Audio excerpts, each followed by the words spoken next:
如何迁移 MySQL 存量数据到 OceanBase 租户。那么在这儿的话，我想说一下，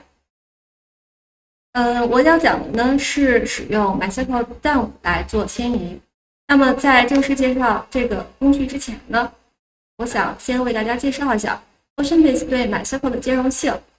这样的话，我们之后在使用 MySQL 数据的时候，可以避免踩一些坑。就比如说 OceanBase 对 MySQL 的一些支持，数据类型的话，像那些常见的类型都是支持的。就比如说我列出来的数值，还有日期、时间、字符。那么需要我们注意的是一个大对象的类型，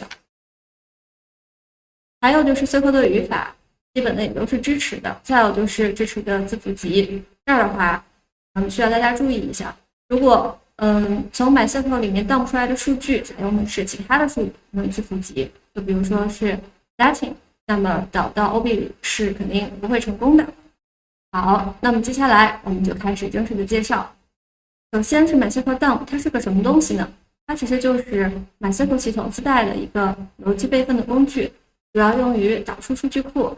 那么它怎么获得呢？其实在把 MySQL 数据库安装好之后，这个工具就有了。这个时候你在机器上执行下面的这个命令，就会返回来一些它最基本的用法。还有呢，就是它导出的一些格式，主要就是它可以产生一系列的SQL语句，就包括创建表结构的语句，还有插入数据的语句等等。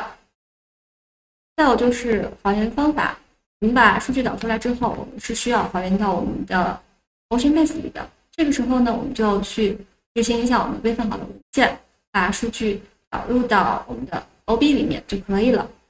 接下来的话是 MySQL dump 的一些常见的参数，我列出了一部分我比较常用的，就比如说用户名或者密码，还有服务的地址、端口号等等。还有最后的话，最好用的就是这个万能的杠杠 help。如果有什么问题的话，这样查看一下就好了。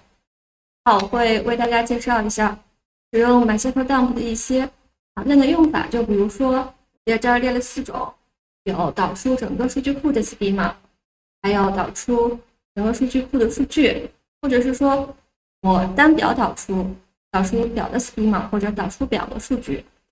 那大家是不是已经发现了我的 schema 和数据都是分开导的？那这其实也是比较好的一种习惯，生产环境中还是建议大家这样做的。那么接下来的话呢， PPT 演示就到这儿，我会为大家去实际的演示一下在终端上的一些操作。比如说首先我们可以来到我们的机器，然后去MySQL， 到了 MySQL 之后呢，我们要先连上 MySQL 去看一下我们要dump出来的数据，可以设一下 databases， 可以看到我们现在有这些 database， 然后可以看到我们这个 TCH 里面它是有这些表的。我们现在要做的事情就是把这些表从 MySQL 里面dump出来，然后再导到 OB 里面去。那么接下来呢，我们就去做一个 dump 的操作。可以看到我们现在是在做一个 dump 的操作。那这个杠 D 的话呢，就是说只导出来我们的 DDL。我们现在可以看一下我们导出来的 DDL 文件，看上去我们刚才的表都是在的。好，那么现在的话呢，我们就要去连接一下 OB 之后，我们要把刚才的dump出来的数据去导入到 OB 里面去。我们现在创建一个 database， 然后再使用这个 database。现在我们就要看一下，我们这个 database 是刚创建的，是没有任何表的。我们现在就要导入刚才的一些文件，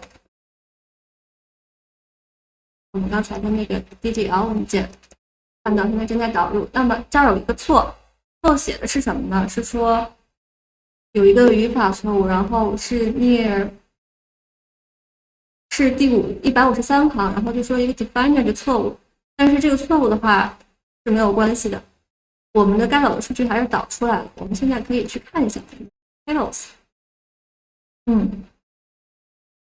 儿的错误的话，据我发现刚才有一个是图，但是从 MySQL dump 出来的视图是不能直接导入到 OB 里面去的。所以如果是视图的话呢，还是建议各位小伙伴去手动的创建一下。还有一点需要提醒大家，在这儿的话，我遇到的是这样的错误，但是根据大家的数据类型不同，那可能会遇到其他的错误。就比如说我在文档中写的，像那个 Circle Notes 也是不支持的哦。我们这个 DDL 就介绍到这儿。现在的话，我们可以试着把数据放出来。那可能这个数据的话会有点大，放不出来会慢一点。但是呢，我今天要介绍的也就是这么多了。各位小伙伴们，下次再见啦！